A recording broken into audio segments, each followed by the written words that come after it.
Hello dear students, माई साहब doctor Devendra, आपके प्यारे चैनल क्लासिक केमिस्ट्री से। जैसा कि हमारा सेकंड चैप्टर चल रहा है स्ट्रक्चर ऑफ एटम, और इसमें हमने लास्ट वीडियो में energy of electron, how we can determine the energy of electron in the nth Bohr orbit, इसके बारे में पढ़ा था। और साथ ही मैंने आपको बताया था कि जो एनर्जी रिलीज होती है जब इलेक्ट्रॉन एक ऑर्बिट से दूसरे ऑर्बिट में आता है या जाता है, तो क्या होता है, रेडिएशंस का एब्जॉर्ब करता है या रिलीज करता है। तो ये किसकी फॉर्म में होती है एनर्जी रिलीज? रेडिएशंस की फॉर्म में होती है। तो आज हम यही पढ़ेंगे, रेडिएशंस के बारे में पढ़ेंगे इस वीडियो में। तो आज का अपना जो टॉपिक है वो आपका है wave nature of electromagnetic radiations. ये आपकी बुक में आप देखेंगे तो ये दे रखा है आपका topic, wave nature of electromagnetic radiations.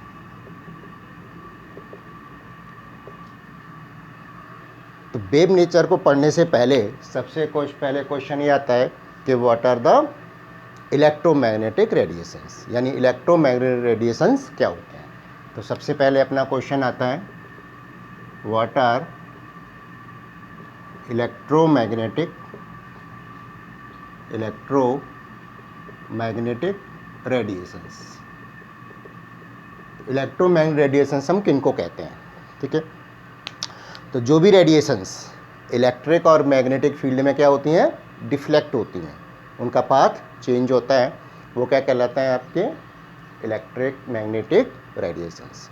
जैसे मैंने आपको पहले भी समझाया था जब हमने डिस्कवरी ऑफ इलेक्ट्रॉन और प्रोटॉन के बारे में पढ़ा था, तो उनमें हमने रेज पे क्या लगाया था, इलेक्ट्रिक और मैग्नेटिक फील्ड। तो उसमें क्या हो रहा था, उनका डिफ्लेक्शन हो रहा था। तो मैंने एक चीज़ आपको बताई थी कि जैसे अपना ये क्या हो गया, सभी तीनों डायरेक्शन परपेंडिकुलर हो गई, ठीक है। तो मान लीजिए एक डायरेक्शन आपकी क्या है, प्रोपेगेशन ऑफ रेडिएशन है, वेव है। तो जो इलेक्ट्रिक और मैग्नेटिक फील्ड है वो क्या है, इसके परपेंडिकुलर हैं, यानी इलेक्ट्रिक और मैग्नेटिक फील्ड भी परपेंडिकुलर होते हैं एक दूसरे के, और प्रोपेगेशन ऑफ वेव या प्रोपेगेशन ऑफ रेडिएशन की भी परपेंडिकुलर होती हैं। तो यहाँ पर अपन क्या लिख सकते हैं इसकी definition, radiations which are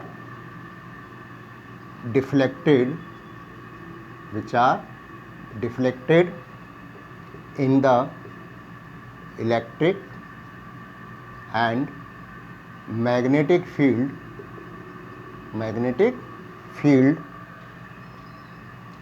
are called electromagnetic radiations, radiations which are deflected in electric and magnetic field. हमने पहले ही लिख दिया, तो यहाँ पर अपन इसको एंड कर सकते हैं, ठीक है। ये तो बात हो गई आपके इलेक्ट्रोमैग्नेटिक रेडिएशंस के बारे में। अब अपन देखें कि इसकी वेव नेचर किसने दी थी। इनके लिए हमें मीडियम रिक्वायर्ड होता है या मीडियम रिक्वायर्ड नहीं होता, ठीक है। तो वो बात करते हैं हम यहाँ पर। सनरेज आप जानते हैं, सनरेज क्या होती हैं, सन से डायरेक्ट एक्सपायरिंग अर्थ पर थ्रू द स्पेस।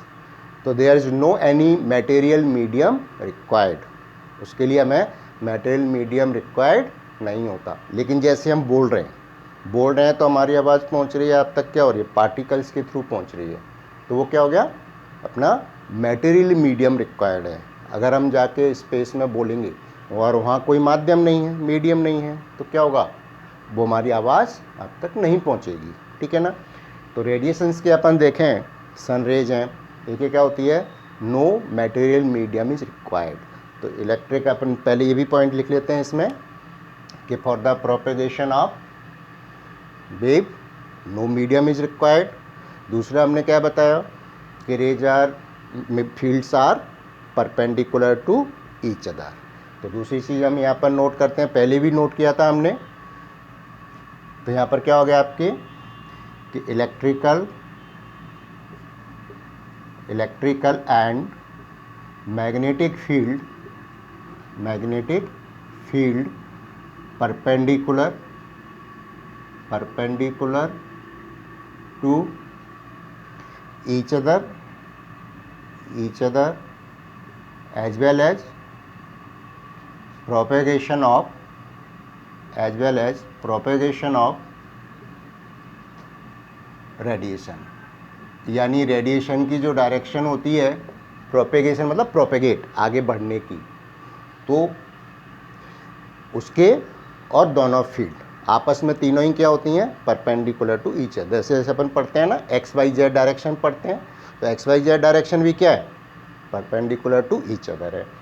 दूसरा अपन देखें, इसमें मैंने क्या बताया, there is no material medium is required for the propagation of radiations.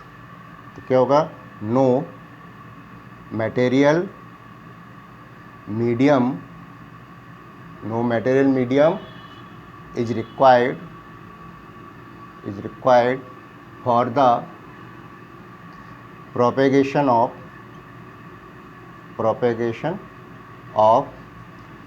these waves, ठीक है ना, और रेडिएशंस। लाइक इसमें एग्जाम्पल अपन क्या बता सकते हैं, सन रेज, इसके बारे में अपन आगे पढ़ेंगे, स्पेक्ट्रम में भी इसको अपन लेंगे वहाँ पर। तो क्या हो गया आपके, सनरेज क्या है, स्पेस के थ्रू आते हैं अर्थ पर, तो no material medium is required, ठीक है, no material medium is required for the propagation of these radiations और वेव। क्लियर, जैसे अपन ने लिख लिया सनरेज का आपके एग्जाम्पल हो गया, क्लियर। और सनरेज की वेलोसिटी पता है आपको कितनी होती है, किस वेलोसिटी से मूव करते हैं, सन की आपके वेलोसिटी ऑफ सन रेज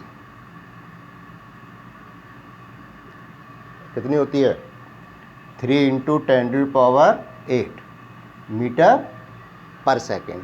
और अगर आपको इसको सेंटीमीटर में लिखना है तो क्या लिखेंगे, 3 × 10⁻10 सेंटीमीटर पर सेकेंड। ये तो आपको मालूम ही है कि 1 मीटर में कितने सेंटीमीटर होते हैं, 100, तो इस तरह से भी लिख सकते हैं। अब अपन बात कर रहे हैं wave nature of electromagnetic radiations, यानी जो इलेक्ट्रोमैग्नेटिक रेडिएशंस हैं सन से किस पर आ रही हैं, अर्थ पर आ रही हैं, उसकी क्या है, वेव नेचर के बारे में किसने बताया था, एक साइंटिस्ट का नाम है जो पहले भी आया है, अपन वो यहाँ पर लिख लेते हैं, wave nature of electromagnetic radiations is given by, किसने बताया इसके बारे में, जेम्स क्लार्क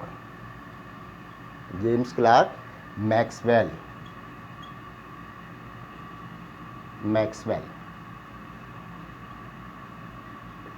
यानी अपन जैसे पूरा नाम भी ध्यान नहीं रहता था, तो अपन केवल मैक्सवेल भी लिख सकते हैं कि मैक्सवेल ने क्या बताया, वेव नेचर ऑफ रेडिएशंस, ठीक है। अब कुछ प्रॉपर्टीज होती हैं जो कि वेव नेचर ऑफ रेडिएशंस के द्वारा बताई जाती हैं, कुछ किससे, पार्टिकल्स के द्वारा बताई जाती हैं।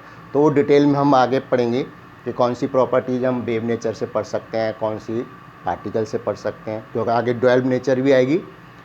तो दूसरी प्रॉपर्टीज़ को, इनको डिटेल में समझने से पहले हमें कुछ टर्म्स हैं, कुछ डेफिनेशन है जो हमारे बहुत काम की हैं और आगे भी काम आती रहेंगी। तो वेव नेचर को डिटेल में पढ़ने से पहले हमें पहले उन टर्म्स को पढ़ना है जो कि वेव नेचर ऑफ रेडिएशन से रिलेटेड है, ठीक है। तो ये कॉपी करिए, फिर हम टर्म्स को देखते हैं क्या क्या टर्म्स हैं।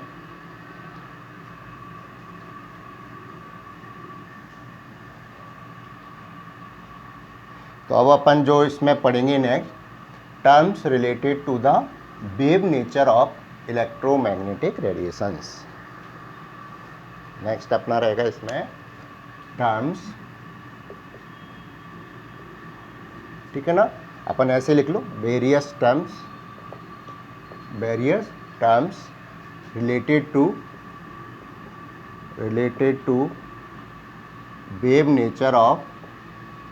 Wave nature of electromagnetic radiation. Electromagnetic radiation को हम क्या लिख लें, इलेक्ट्रोमैग्नेटिक को मैंने शॉर्ट में EM लिख दिया, ठीक है, ये बार बार आएगा आपकी कई जगह, इलेक्ट्रोमैग्नेटिक रेडिएशंस।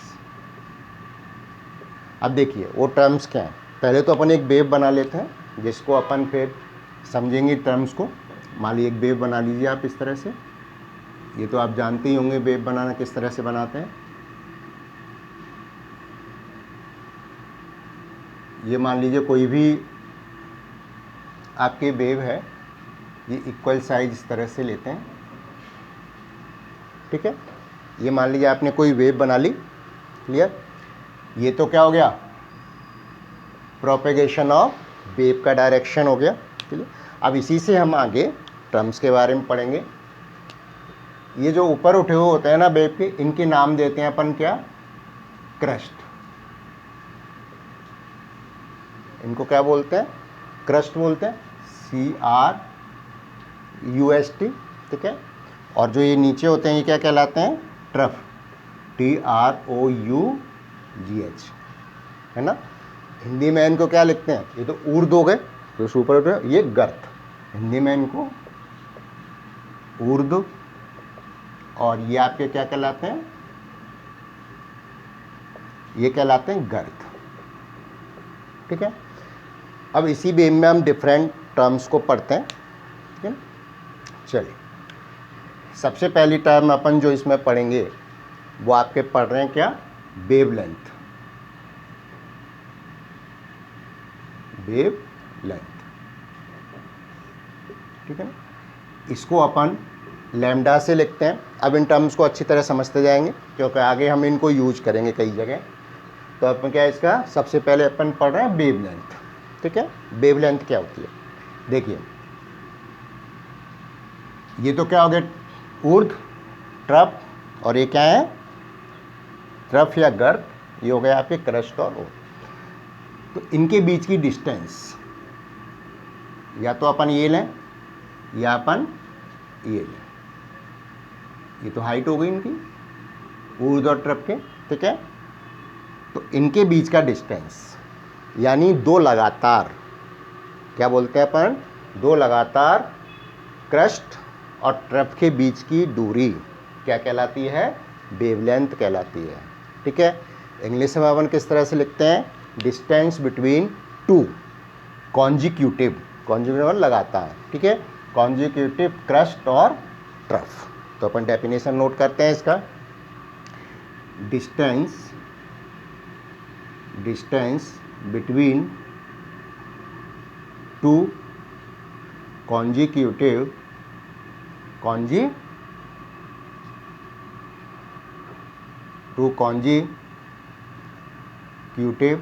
ठीक है। टू कॉन्जिक्यूटिव ये आएगी आपकी spelling, two consecutive distance between two consecutive crust और ट्रफ, यानी दो लगातार क्रस्ट और ट्रफ के बीच की दूरी क्या कहलाती है, wavelength, it's called wavelength.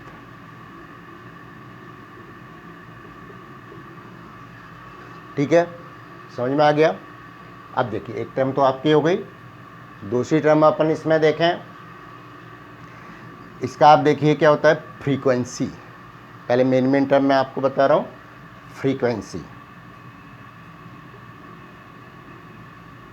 Frequency को अपन किससे लिखते हैं, न्यू से लिखते हैं।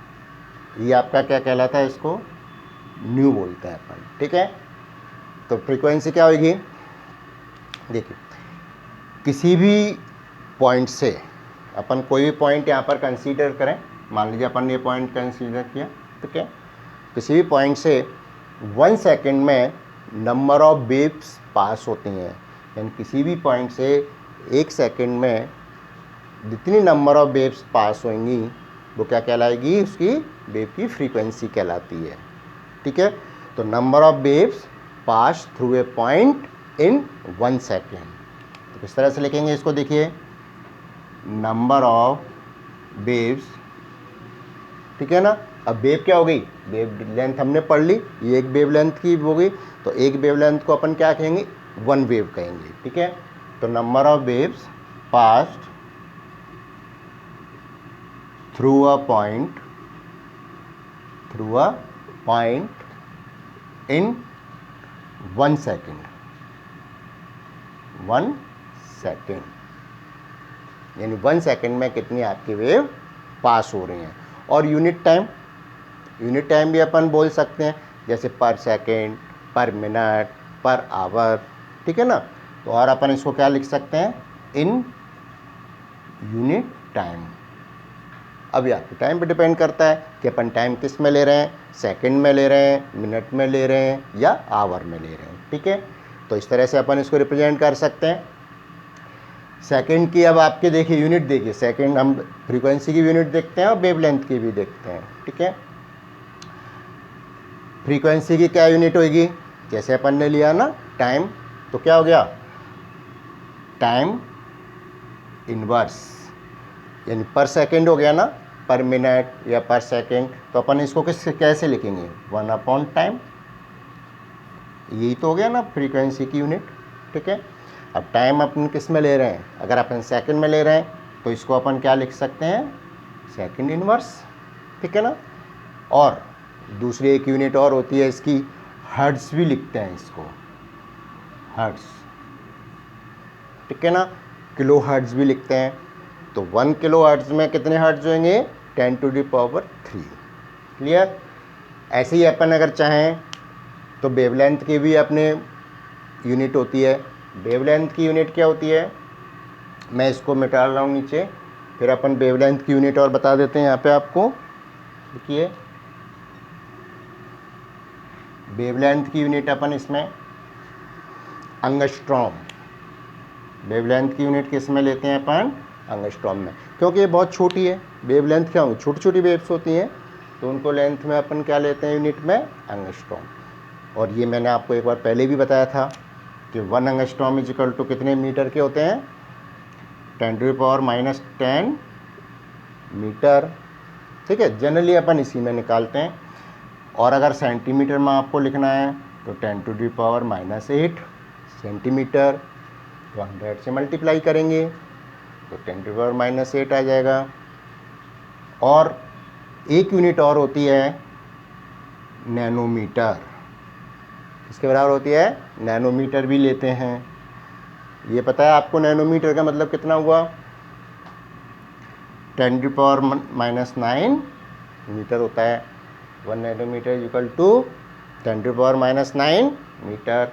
अब इसको सेंटीमीटर में तो आसानी से कन्वर्ट कर सकते हैं, कैसे, 100 से मल्टीप्लाई करके, क्योंकि 1 metre is equal to 100 centimetre होता है। तो किस तरह से होगा, देखिए 10⁻⁻7 सेंटीमीटर के हो गया। जनरली अपने को इन्हीं यूनिट्स में वेवलेंथ मिलती है, लेकिन मैं आपको एडिशनल एक और बता देता हूँ। यहाँ पर देखिए 1 एक पिकोमीटर भी होता है, पिकोमीटर, ठीक है। पिकोमीटर का मतलब कितना होता है, 10⁻⁻12 मीटर के बराबर होता है। 1 picometre is equal to 10⁻⁻12 metre. और सेंटीमीटर में कितना हो जाएगा, 10⁻⁻10 सेंटीमीटर के बराबर हो गया। एक फेम्टोमीटर भी होता है।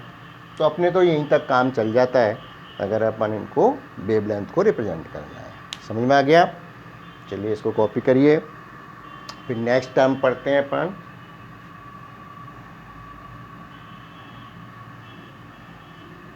देखिए नेक्स्ट टर्म क्या होगी यहाँ पर, वेव नंबर। एक टर्म पढ़ते हैं अपन, वेव नंबर, वेव नंबर, ठीक है। और वेव नंबर को अपन किससे लिखते हैं, न्यू बार से। न्यू तो हमने पढ़ा ही था, उसके ऊपर अपन ने क्या लगा दिया, बार लगा दिया। तो इसको अपन क्या लिखते हैं, न्यू बार, ठीक है। और ये ना हमेशा किसके बराबर होता है, 1/λ के बराबर होता है। लैम्डा भी अपन ने देखा ना, वेवलेंथ ठीक है। अब देखिए इसको अपन किस तरह से लिख सकते हैं कि 1 सेंटीमीटर, 1 सेंटीमीटर, वहाँ टाइम था, फ्रीक्वेंसी में क्या था, टाइम था, यहाँ पर अपन ने क्या लिया, लेंथ, ठीक है। तो 1 सेंटीमीटर में number of waves present in 1 centimetre length is called the wave number, ठीक है। तो अपन कैसे लिखेंगे, देखिए इसको, number of waves present in 1 centimetre length, 1 centimetre length, ठीक है ना। तो क्या होगा, देखिए number of waves present in 1 centimetre length is called the wave number. अब इसकी यूनिट लिखना चाहेंगे तो क्या हो गया भाई, यही तो हो गया ना, 1 सेंटीमीटर क्या हुआ, 1/1 सेंटीमीटर। तो इसकी यूनिट क्या होगी, सेंटीमीटर इनवर्स। क्या यूनिट होगी इसकी, सेंटीमीटर इनवर्स, ठीक है। तो क्या हो गया आपकी यूनिट, अगर अपन लिखना चाहें क्या हुआ, सेंटीमीटर इनवर्स, ठीक है, क्लियर।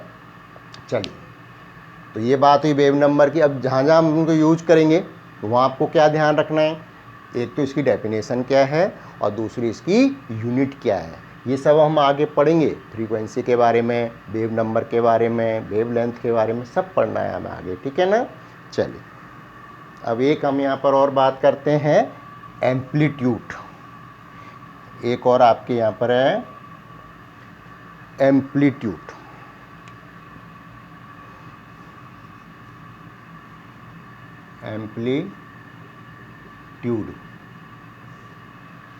एम्पलीट्यूड को अपन क्या है, कई जगह ऐसे ए से लिखते हैं, किससे लिखते हैं, ए से लिखते हैं, ठीक है। और एम्पलीट्यूड क्या होता है, देखिए ये होता है amplitude, maximum height of the trough और क्रेस्ट। कोई भी हो सकता है, क्रेस्ट भी हो सकता है और ट्रफ भी हो सकता है, from the propagation of the wave. जो डायरेक्शन है ना वेव की, उससे मतलब अपन देखें तो मैक्सिमम हाइट, ठीक है।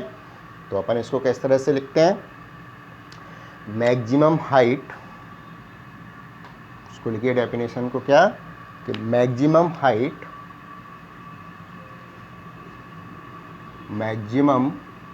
हाइट ऑफ क्रस्ट और trough, maximum height of crest और trough from the direction of wave, ठीक है ना। जो हमने लिया ना डायरेक्शन ऑफ वेव, उससे मैक्सिमम हाइट, चाहे अपन ये लें चाहे अपन ये लें, एक ही बात है, ठीक है। अपन किसी की भी ले सकते हैं, अपन इसकी क्रस्ट की भी ले सकते हैं और ट्रफ की भी ले सकते हैं, क्लियर। वो क्या कहलाता है, इसका एम्पलीट्यूड। क्योंकि ये बढ़ता है ना तो इसकी इंटेंसिटी भी बढ़ती है रेडिएशन की, इसके बारे में भी अपन आगे डिटेल में पढ़ेंगे, क्लियर। अब एक कभी कभी एक डेफिनेशन और है इसकी, आपके टाइम पीरियड, वो अपन निकाल सकते हैं, क्या है, टाइम पीरियड। और टाइम पीरियड को अपन किससे लिखते हैं, टो से लिखते हैं, किससे, टो, इसको बोलते हैं टो। और कई बार तो इसको क्या है, टो ध्यान नहीं रहता, अपन ताऊ भी बोल देते हैं इसको, जिससे अपन आसानी से इसको याद रख सकते हैं, ठीक है ना। तो क्या हो गया, आपके टो बोलते हैं इसको, कि ये क्या होता है, देखिए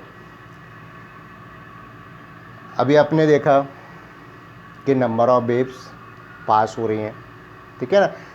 एक पॉइंट से कितनी नंबर ऑफ वेव्स पास हुई, वो आपके क्या हो गया, आप किसी भी पॉइंट से जो नंबर ऑफ वेव्स पास होती हैं वो क्या होता है, आपके फ्रीक्वेंसी पढ़ा अपन ने, ठीक है ना। अब क्या होता है कि गिवन टाइम पीरियड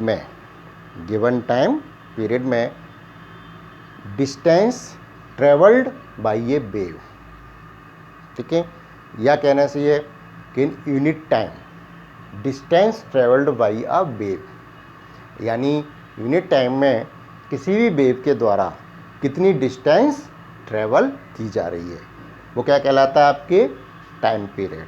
ठीक है, तो इसको अपन किस तरह डिफाइन कर सकते हैं, distance travelled by a wave in a given time period और यूनिट टाइम। ठीक है, जो भी अपना टाइम है, टाइम पीरियड है, उसमें कितनी डिस्टेंस ट्रेवल की जा रही है एक वेव के द्वारा। तो अपन इसको फॉर्मूले को किस तरह से लिख सकते हैं, टाउ को अपन किस तरह से बता सकते हैं, डिस्टेंस ट्रेवल्ड